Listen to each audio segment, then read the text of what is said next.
Hello, my name is Adam Aarons, Principal Consultant with Experts as a Service at Analysis Prime. Today I want to talk about the warning messages you'll get for classic model deprecation coming to SAC in the near future. So real quick, we'll talk about the deprecation of the classic story. I want to take a look at what the warnings look like in SAC so you can be ready for them.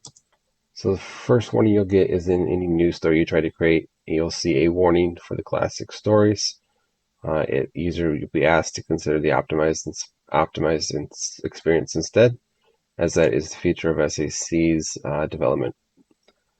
Within classic stories themselves, you also get a very distinct warning on the top of the screen that this is going to be a deprecated story soon, and that it's worth considering converting or using the new story experience to go forward. And you can continue to use the classic design, but soon all new stories will have to go through the optimized experience. Let's take a quick look in SAC at what those warnings will look like. The first thing we're going to do is to see the first warning, we're going to try to make a new story.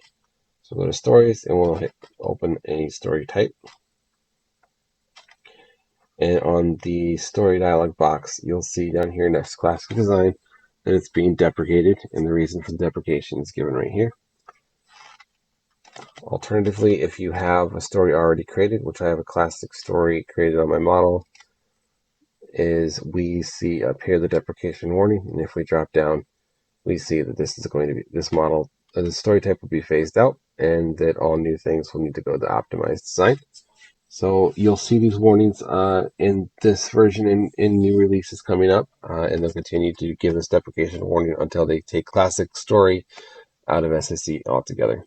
Thank you.